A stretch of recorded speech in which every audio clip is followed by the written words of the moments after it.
excellent food for a while. Using the big green egg and some great recipes. It's so good it'll make you smile. So today, Tim, we got some exciting news for everyone. Yeah. We're going to be cooking a paella, traditional Spanish dish. Delicious. Something new to me. Right? You know, I've only made it once or twice. Today we're going to be cooking over the big green egg, so that's going to add an interesting element to it. We're going to be making a paella de marisco. Okay. What does that mean? So a marisco is basically a seafood dish. Okay. This is primarily going to have, you can use any seafood you want in it. We're going to be using scallops. We're going to be using a whitefish. Today we chose mahi-mahi. We're going to be using mussels and shrimp. Okay. We get down a little bit further when we start in the cooking process. I can talk about the ingredients a little bit more. I do want to mention like the scallops and everything. But you know, paella it's the perfect base for you know, whatever's fresh from the sea. This dish, it's great. You know, while this is not considered the most traditional paellas, it's my personal favorite. It really is. I like seafood, so you know, it's got that nice coastal flavor. Yeah.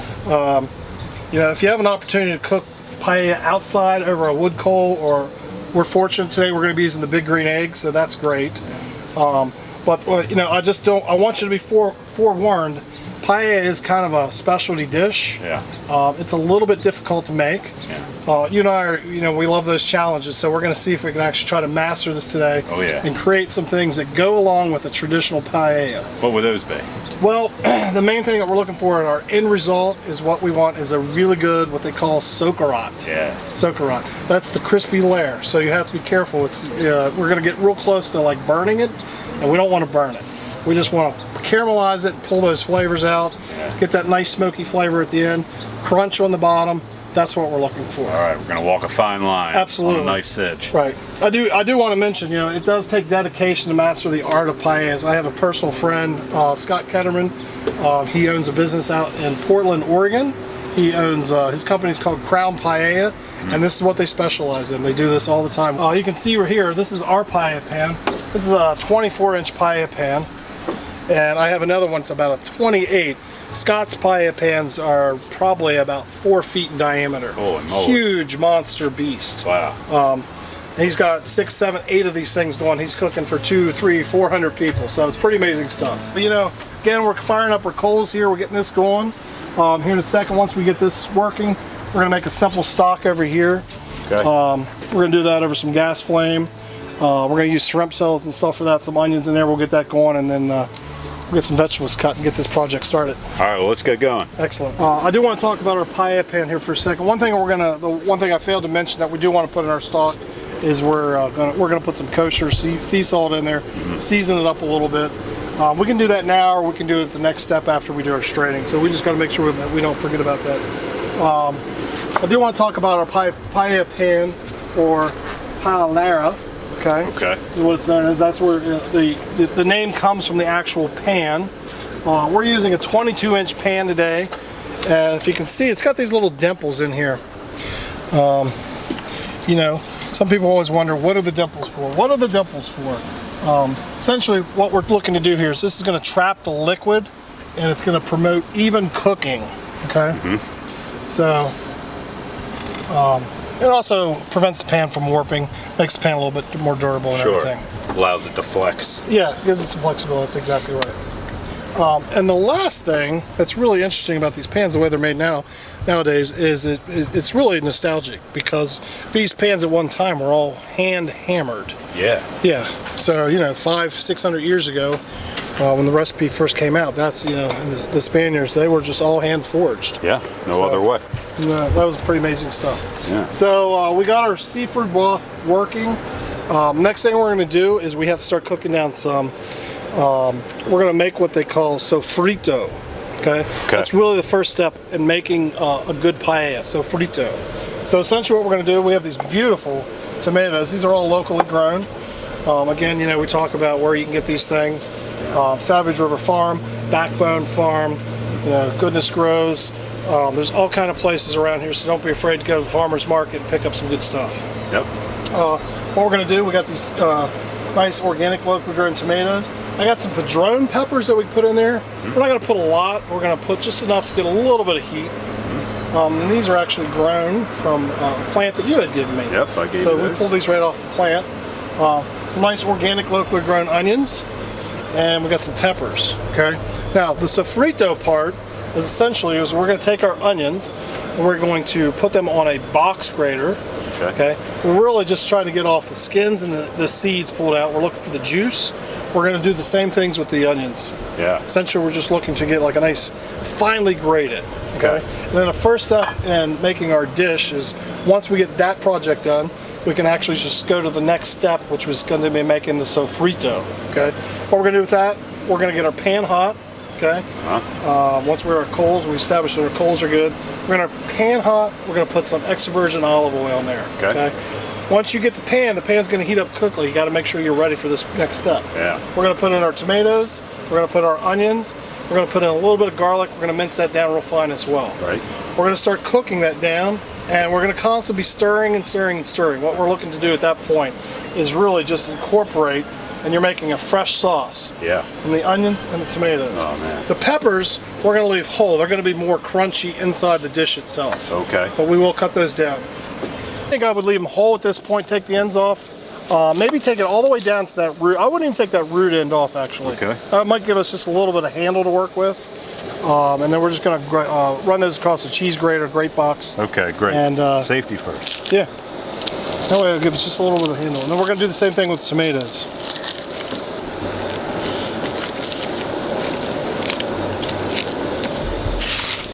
That's probably good right there. I'll use the bigger side. But again, we're just looking for finely fine. So you can see essentially, that right there is what we're looking for. Wow, It's just completely minced. And that's It's like that's an onion pulp. it's an onion pulp. It's going to disappear when we make our sofrito. That's just going to disappear in there. And all that's doing is just leading us to flavor country. This is beautiful, beautiful stuff. Yes, it is. So eventually what I'm trying to get here, I did about 6 to 8 pretty small onions, not super huge. We're trying to get, somewhere between a cup to 2 cups. This isn't exact, so whatever we end up with after these onions is going to be great. It'll work for us. We're using these small ones. We're going to do the same thing. We're going to run these against this thing where, again, we're just catching seeds. We're going to get our seeds out and our pulp out. We're just really looking for, at this point, just more or less juice. Wow, okay. So we're going to have tomato juice and onion pulp. Yep. Okay. Excellent.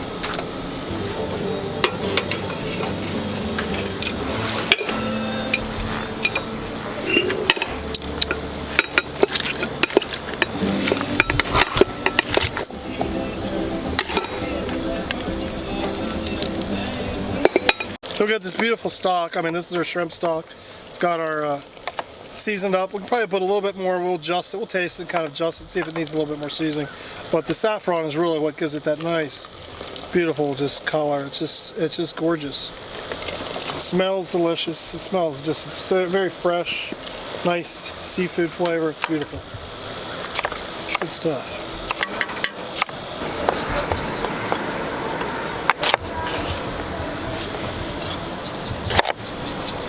We're going to do these oranges. These are just fresh oranges, nothing fancy about them. Skins on them.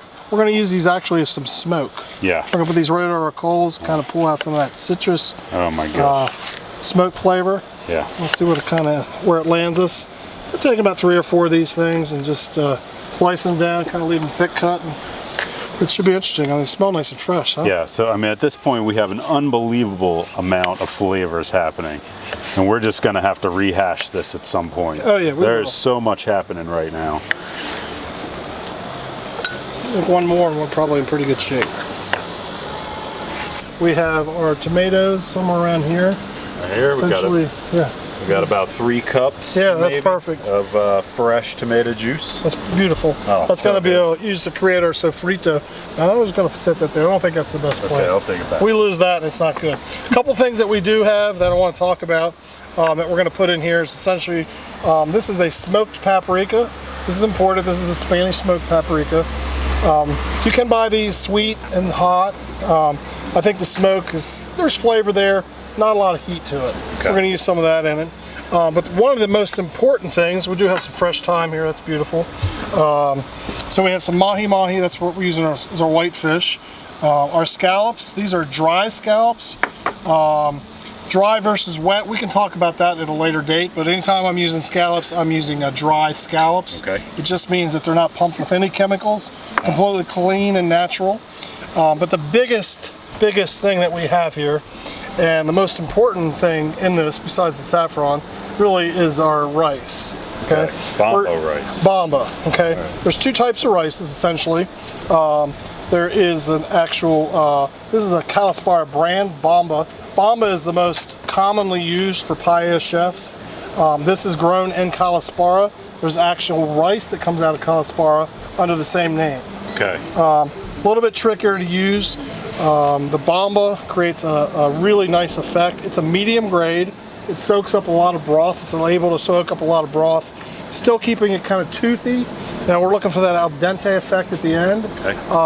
Without turning into mush. Okay. So this is the key right here. So again, we got this. You can find this stuff. Amazon.com. You can have this in your house in 2 days. Oh boy. Yeah, that's beautiful stuff. So next thing we're gonna do, we're letting our grill come down just a little bit. We got it just a little bit hot. Once we do that, we're gonna start our project here. Essentially what we're gonna do is get our pan hot, some olive oil.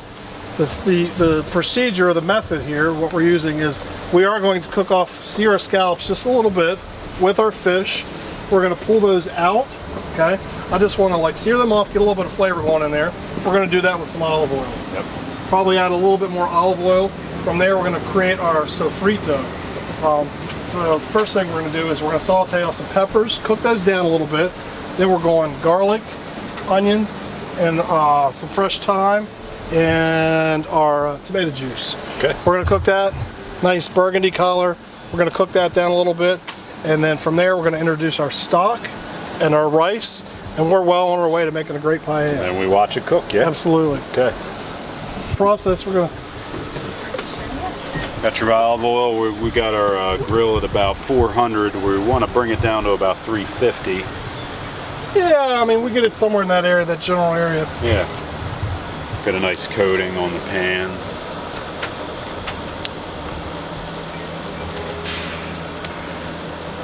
We're going to do a quick sear on things here, and then we're going to add some more oil in there anyway.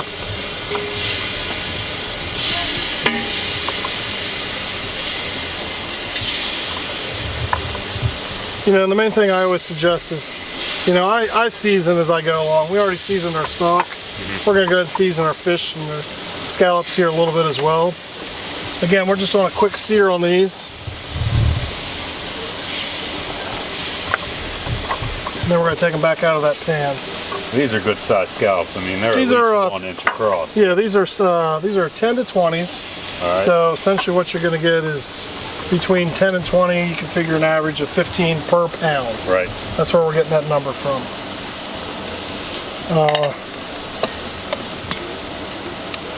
Putting in our mahi. More importantly, Mark, which wine glass is yours? My wine glass is right here, Ted. Okay. It's always important to keep your wine glasses straight. That's all part of this process.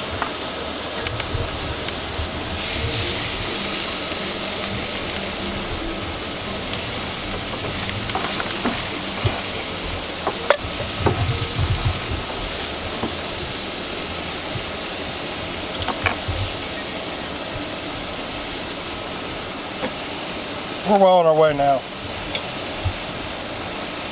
From here, it's very, very easy. I'm going to close that lid, get a little more heat back in there. Thanks, holding it. Starting to cook in them a little bit, but really what we're looking to do is pull that flavor out of there. We're getting that, essentially that's going to be scraped into our sauce. That's the fond, just like in any, you know, it's just a culinary term, any of that stuff that sticks to the pan. You never get rid of that. It's just all going in our sauce. Because that fish will be perfectly done by the time that we pull it out of there. The scallops the same way. Good, good looking stuff.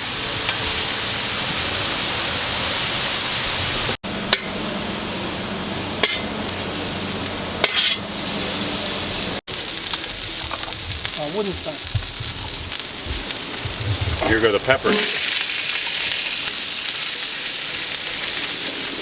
Now this is the start of our sofrito, and again, I don't want you to confuse this with the socarrat. The socarrat is what we're going to get at the end. It's going to be our nice caramelized rice.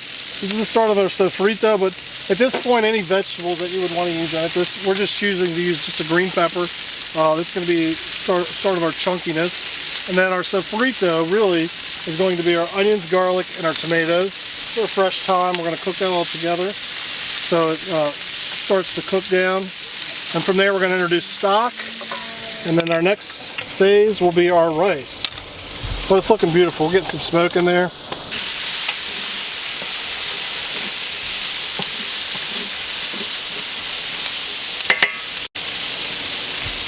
Trying to cut that heat down just a little bit down there.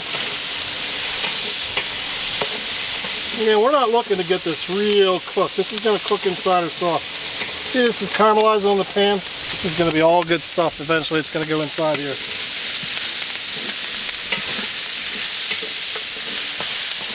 So I think at this point, we're going to go ahead and add some garlic in here. Gonna bring that around a little bit.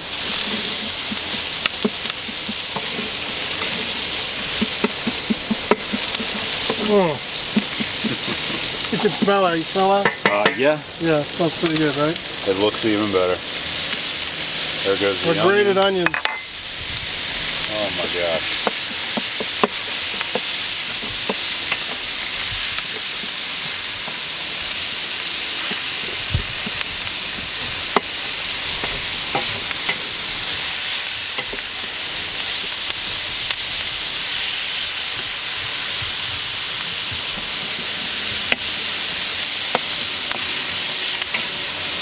That temperature's going to be cranking when we close that lid. Yeah, I got it pretty well shut down on the bottom. Yeah, okay.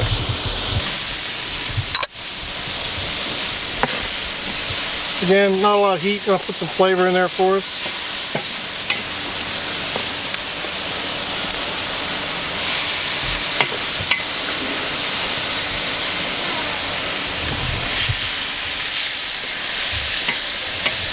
And lastly,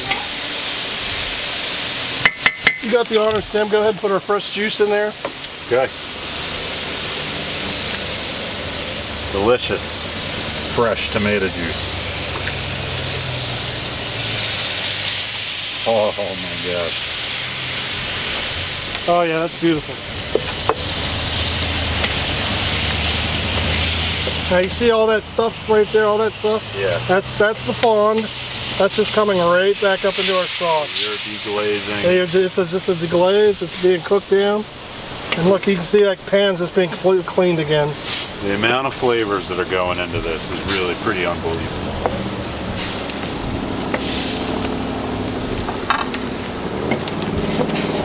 Now, what you don't want to do is you don't want to rush this. Okay. We're really looking to bring this down, almost turn it into a paste. All right. We're going to turn our heat up just a little bit again. We're going to have to go back and forth on that because we're trying to control it. We can go and put our fresh thyme in here.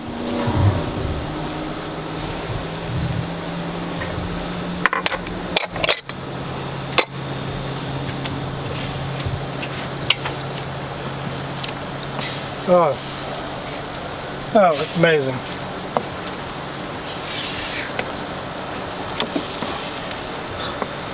This is amazing. Just kind of spread that out like nice and even like that. All right. It's already, you can see it thickening already, reducing. So we'll get some reduction going there. That's beautiful. Get a little bubbles. That's what we're looking to do. We can close the lid, get some heat in there, get some smoke going in there, bring that down a little bit.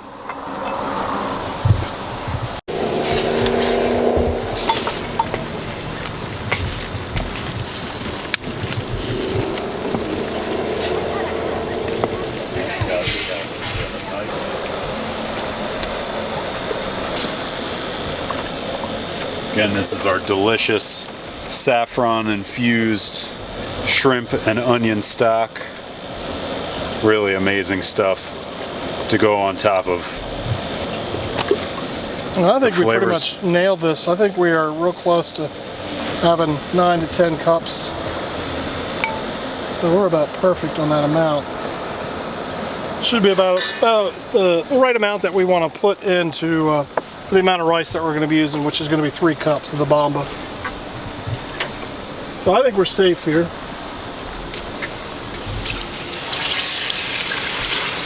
If you want to go ahead and get me another, we need 5 more cups there. Okay.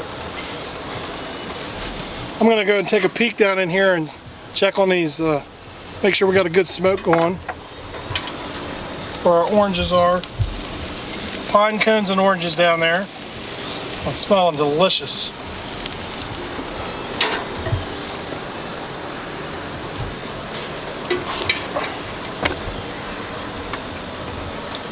Again, I'm going to add a little more heat. We got some moisture on our coals there with our smoke.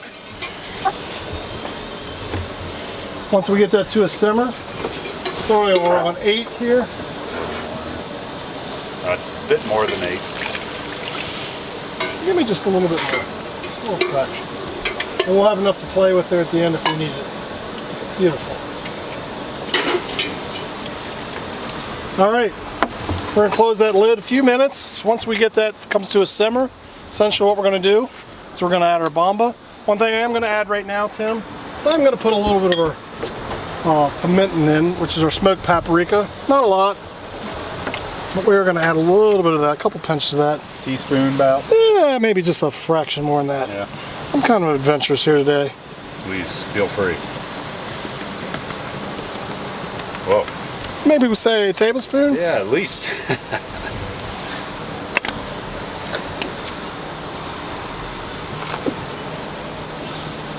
So we have lots and lots of flavors working here.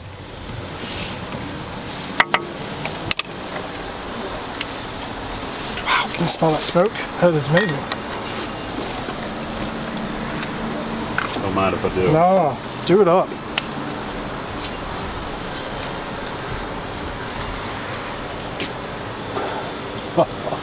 Pretty good.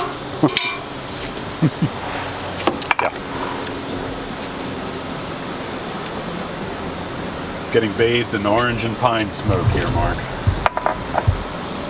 It's a wild smell coming out there, isn't it? Yes, it certainly You don't smell is. that one every day. No. It's like, it's not your normal smoke. Yeah, that's pretty flavorful stuff. That's all going to find its way, make a nice home in there. It's going to nestle right in there beautifully. All right, Tim, so we got a nice simmer going here. Again, we're not really looking to reduce this. This is just primarily used, this is going to be the vessel that the rice soaks up. Yep. So we can go ahead and throw our rice in here. It will come to the point. I'm going to stir around. You can stir it around, but that's what I'm going to mention. There will come a time where we are not going to stir anymore. Okay. Well, but we have not reached that point yet. But it will get to that point. We're trying to get a nice even layer in here.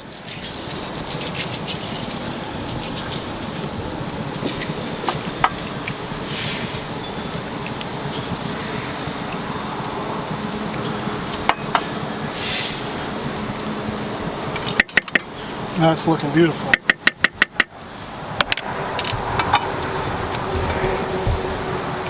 Couple grains there.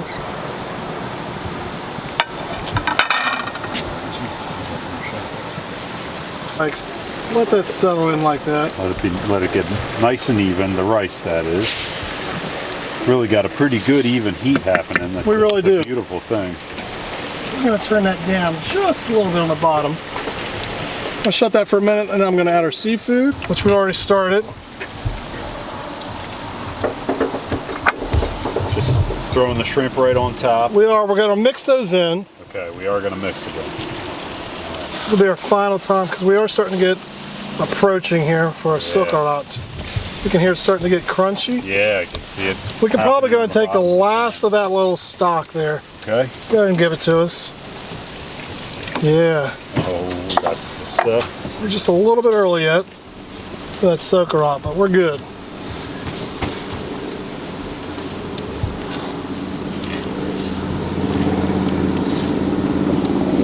Now, again, Just looking to even that out. I'm going to do a nice little presentation here on the sides. So putting the mussels on the edges, does that serve a purpose other than presentation? I think it's just about presentation. Just Okay. make it look pretty. All right, because they don't take long to cook. Yeah, they're going to take about 5-6 minutes. Really, we're just popping those shells open. Okay.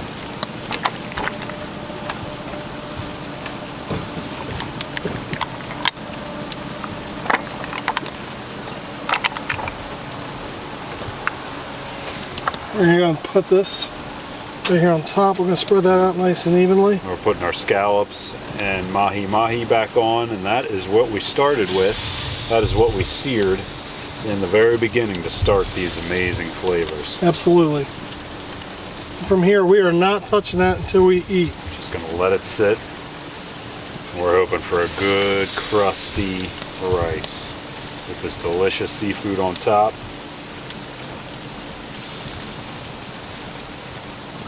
It just doesn't get any better, Mark.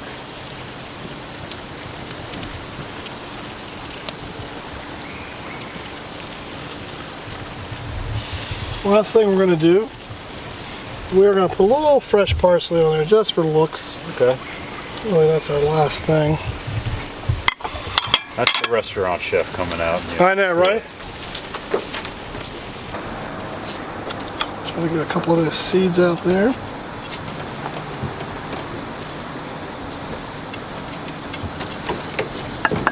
Perfect.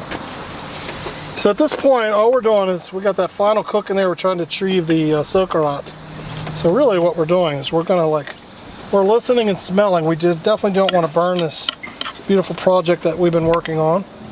But hopefully, we're going to hear some crackling here in a second. So far, just a simmer. Still, so we're just basically pulling the rest of that broth out, and it shouldn't take much longer after that.